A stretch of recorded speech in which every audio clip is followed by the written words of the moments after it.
Today's video, we're going to be talking on how to enjoy your own company. Now, in the world where we are all quick to say, "Oh, I'm lonely, I'm alone," and we actually don't know the difference between the two, and it is very hard for people to kind of enjoy their own company. Some people kind of feel like they have to be with people all the time so that they don't feel lonely. And I think the difference of, or something that we all don't get, is that you can actually be with people and still feel lonely. So yeah, in today's video, we're going to be talking about that. Hi, in case you're seeing my face for the first time, my name is Tosin.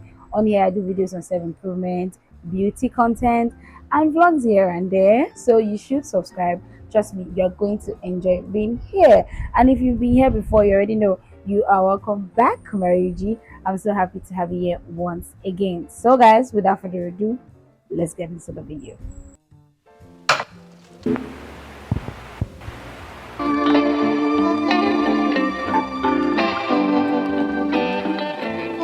Spending time with yourself, enjoying your own company, what you do, isn't lonely. Is not you like being alone. If you know the difference between being lonely and being alone, you have to separate it. They are two different things. Alone is physical state, lonely is emotional state. Now, if someone says, "Where are you? Are you with someone?" You say, "No, I'm alone." Do you understand? So physically, you're just alone. But when someone say, "Oh, are you okay? How do you feel?" "Oh, I feel very lonely." So there are two different things. We don't need to be mixing it up. Yeah, welcome to my English class. But it's always very important for you to separate it and understand the state that you're in. Don't think that because you're alone means that you're lonely. There are two different things. If you don't have people around you, you might not be lonely. You might actually enjoy your own company, right? You might know that, okay, yes, I don't have somebody with me, I don't have anybody with me, but I am not lonely. Do you understand me? Because you enjoy your own company. Emotionally, mentally, you're okay by yourself. But when you start to feel like you are alone, just really means that there's nobody around you. So there are two different things and you need to separate it. And all the time you have to ask yourself, do I feel alone or I feel lonely? Do I feel like nobody actually cares about me?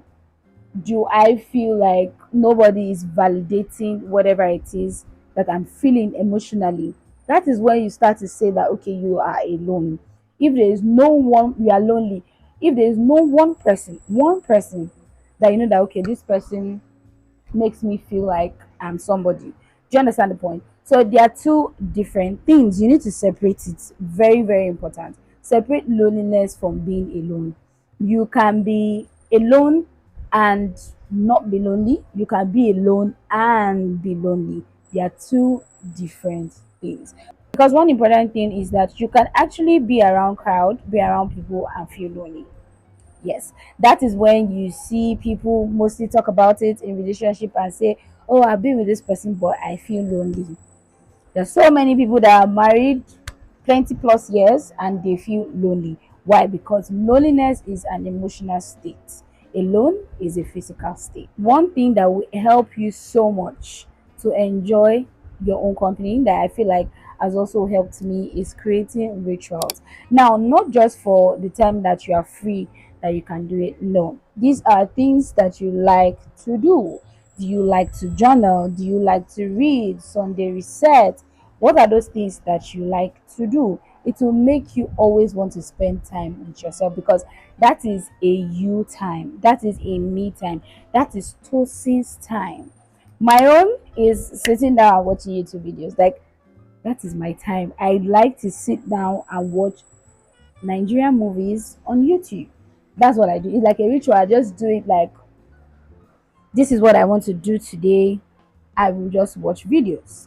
I sometimes go to the cinema myself. I feel like that's like my perfect date. I just go to the cinema by myself and then I journal, right? Do something that you know that helps you to connect with yourself emotionally all the time. It could be as little as cleaning, resets. You know, when people do Sunday reset, I do Monday reset. I clean my space every Monday. I don't miss it. It's just a ritual that I've done for over 3 years, and it is part of me. It is me. I can be cleaning and be watching YouTube video at the same time. I can be cleaning and be listening to music. I can be that is me, right? It's what defined me to be myself. So I'm not doing all that with any other person, I'm doing it with myself. The act of practicing solo dates, going out by yourself, buying things yourself, enjoying things yourself, it is very important. And like I said before, I like to go to the cinema. I can wake up one morning and say that I want to go to the cinema myself. I've tried so many times to eat at a restaurant myself. I feel like I should be doing like this solo dates every month. It's something that I wish that I could be doing every month, right? Because I like it. I just feel like it's just something that helps me to connect with myself. So I don't feel lonely. I just feel like okay, this is me and this is the things that I like to do. I don't know if that make any sense, but create a ritual. Monday reset, Sunday reset, solo dates, journaling. I'll see if I can leave like a lot of things that you can do that you know that this is me, this is my own time. This one is something that I am trying to also put into like consideration or put into action. Let's put it that way. It's romanticizing small things, romanticizing my waking up, romanticizing my food, plating my food right, right? This is something I'm trying to, especially food, I'm trying to connect back with cooking. Now, I cook, but I just feel like I don't have a great relationship with cooking. Do you understand what? I don't know if that makes any sense. Okay, now let me rephrase that. I feel like I don't have a good relationship with cooking for one, which is myself, right? Because I grew up over the years cooking for a lot of people. So I don't know what it is like to cook for myself. So I'm trying to reconnect with that again, trying to create rituals, right? So you have to romanticize your life, romanticize getting little things done. Baby girl, go and do your hair. You are not sad, you don't feel lonely, go and do your hair, right? Do your nails, romanticize the little things, how you eat, how you dress, how you take time to dress, looking at yourself in the mirror. That's like something that I always do. There was a phase or a part or a time in my life where I didn't know what I looked like. Now that might sound very crazy, and it's actually the truth. I didn't know what I really did look like. That was because I wasn't taking much pictures. I wasn't looking at myself in the mirror. I wasn't doing anything. I didn't really have like a very clear picture of how my eyes look. I didn't have a clear picture of how my nose is. I didn't have a clear picture of how I look. And what did I do? I started to look at myself in the mirror when I am getting ready. I get ready in front of the mirror. That's very somehow to say, but I kind of like it. I get ready in front of the mirror. Now I know how everything that I have looks like on me. Do you understand? I know how my body looks like. I know everything. I also know how much of how I like to get ready. Now, that was something that I did unconsciously without knowing. Romanticizing my getting ready is as simple as that. I take time to get ready. I put lotion on my body, I put perfume, I take time and I get ready, like slowly just romanticizing the little things about myself to stay connected with myself, enjoying my own company. I tell you, when I'm getting ready and I play music, actually one of the best times of my life, like one of the best times of that particular day is getting ready. So I enjoy it. So romanticize the little things. Try as much as possible not to always be rushing all the time somewhere. Try as much as possible to always plate your food nicely if you are into that, right? Have some wine, take your time. If you are getting ready, if you are on a walk or something, take your time, just romanticize the small things when you wake up. Another thing that I also changed when I wanted to start enjoying like company with myself was when I wake up, I actually sit or stay on the bed for like 5 to 10 minutes. I just sit and I stare at the ceiling. To be honest, I'm like, thank you, God, I'm awake today. We move again. But before then, I used to be someone that maybe I woke up, once my feet touch the floor, I'm that's like, I'm going, just doing things, doing this and all that. And I didn't like it. So I decided to start to romanticize my morning I will journal. I will, after my prayers, after my meditation, I'll pray. So there is a lot of time that I spend with myself in the morning before I go into the world, right? And when I started incorporating walk in the morning, beautiful, one of the most amazing things I feel like I've ever done for myself. I will always say that, right? So I spend more time with myself. I don't just wake up and I rush out. I take time. One thing I'm trying to, not trying, that I'm doing now, that I just unconsciously find myself doing, is I don't go on my phone to reply messages in the morning. And that is because I found out that when I go on my phone in the morning, what I watch, message I see, how I reply kind of affects the whole of my day. And I want to have control of my day. I don't want to give anyone so much power for them to control my day. So maybe somebody says something to me and peace, my day is controlled, So I've started doing that, and actually the most beautiful thing ever, put my phone on silent before I sleep. So when I put it on, I don't go on my phone until like I feel like okay, I'm good. I have control over my day and I go on my phone. So romanticize the small things. Having conversations that are safe with yourself. Know how to build conversations that are safe, inner conversations that are safe with yourself. Learn to talk softly to yourself. I don't know how else to say this. Learn to talk softly to yourself. Learn it. You need to learn it. Most especially if you are around people, or you are just in a community or whatever it might be, where people don't actually give you a lot of credit for the things that you do, or people don't just see you as someone that is doing something, but you know that you're doing something with yourself. The best compliment you can ever give yourself is the one that comes from you. Yes, others are validations, but you have to build inner conversations with yourself. This has been a real game changer for me because I I don't know how else to say, but I have real conversations with myself, and I tell myself, "How are you? Are you good? Oh, what you did yesterday was great. I like how you edited this video. I edited a video lately. Actually, I feel like that's the best video I've ever edited in my entire life. It feels like an advert. I feel like a brand can go take it and just use it as an ad. I feel like it's one of my favorite, my best work ever. I'm not even going to lie. On Instagram, where I did like this review for lip gloss. Like I just really liked the way I filmed it and I edited it. And as I was editing it and I played the video, I was telling myself, Pussy, you did good. I like this video. If I'm someone else, I will like this video 10 times. Right? And the times where I don't do good, I tell myself, I'm very honest with myself. But I try as much as possible to be safe with it. So as someone who words kind of get to me, I'm not going to lie, words actually really get to me. I try as much as possible to always say kind things to myself, right?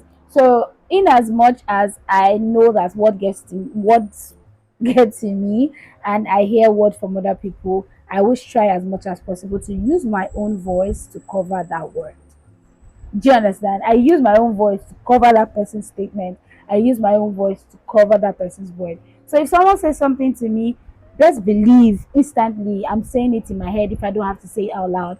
I will say it in my head, "Tosin, this person is wrong about you. That is a perspective about you. It doesn't define you." So you always have to have clear conversations with yourself. I tell myself all the time, you are not doing good in this thing. You are not doing your best. You are not giving this thing your best. You can do better. I tell myself the truth. And I also tell myself, oh, you're overwhelmed. I understand that you're overwhelmed. I understand what is up. I always tell myself the truth, but I always try to keep it safe. Do you understand? And I just got to notice over time with other people that people feel lonely because of their own thoughts. They don't like their thoughts. And that's the truth. Most people can't sit down continuously with their thoughts for a week. I can because I've created a safe space for myself, right? But some people can't. They can't because their thought is not safe enough for them to always hear it. So there comes loneliness. So they always have to be with other people, they always have to be around things, around chaos, just so they don't hear their own thoughts. That is the reason why you always have to build a safe communication with yourself, inner communication with yourself. No matter what it is, no matter who it is, no matter the situation, no matter what it is, you need to always remember that what you tell yourself, what you open your mouth, or what you tell yourself, or what you talk back to your thoughts. Yes, you can always talk back to your thoughts because your thoughts are not always right, right? Is what is important to you. What do you think about yourself? Yes, you might think that you are this, you are that. Those are thoughts. You can actually rearrange it. Do you know that you can actually rework or work on your mind? I don't know if, okay, you know. You can actually work on your mind. You can actually scatter your mind, break it, and start to arrange it well. It's gonna take a while, but yes, you can. So start to create and build safe conversations, inner safe. Let your thoughts be your safe space. It is very, this last one is very important, which is staying connected without over attaching, right? This simply just means no matter how much you feel like your thought is the best thought, no matter how much you feel like, oh, I enjoy my own company, you need people. Yeah, you need people, you need community. Now, in as much as you feel like, oh, I'm so great with myself, which I also feel like I'm so great with myself, I always put a call through a friend. Call a friend, check up on a friend. Like, go out occasionally. I do. I personally love to go to parties. Now, that doesn't mean that, oh, I want to be around people. No, I just want to go to parties, right? I like to go to weddings in particular, not really parties, but I just really like to grace people's events, right? That is one way that I try to, always stay connected without too much attachment, talk to people, meet people, call for a good gist. I'm telling you, call for a good gist. Just stay connected so that you know how to go back to yourself and say, okay, I was out a bit, but I'm back to myself. I was out a bit, but I'm back to myself. Don't always isolate yourself. Now, what isolation kind of do to some people, not everyone, because people are very different. It kind of makes you too comfortable, if you put it that way, kind of makes you too comfortable in like your own company, which is good thing, right? But sometimes and every time, majority of the times, you need to just stay connected to people. Don't isolate yourself. Isolating yourself is a bad thing. I don't think it's good, right? But I know that there are actually sometimes you like to isolate yourself. Maybe you're trying to like get to a goal and you need to be focused on all that. I understand that. I've done that before. So yeah. So it's always very important to stay connected, check on a friend, call for a good gist. I'm telling you, you need people.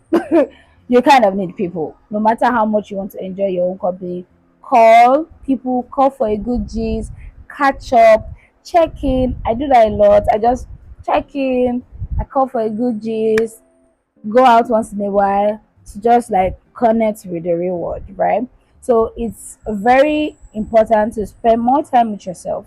So even when you go out, when you connect with people, when you talk with people and all that, you're not like over attached with them because you already have a sense of your own worth and a sense of your own thoughts. Thing I have noticed about enjoying your own company is that when you enjoy your own company, every other relationship that you have is just like an addition, it's not a necessity. It doesn't make you live life, it doesn't make you, how will I put it, it doesn't make you wait for certain validation. That's why it's not a necessity, it's just an addition because you feel good about yourself but you still reach out to people just as an addition. That's the end of this video. Please and please give me a thumbs up if you like this video. Leave me a comment. I really appreciate it. Subscribe if you're not. And I'll see you guys in my next video. Bye y'all.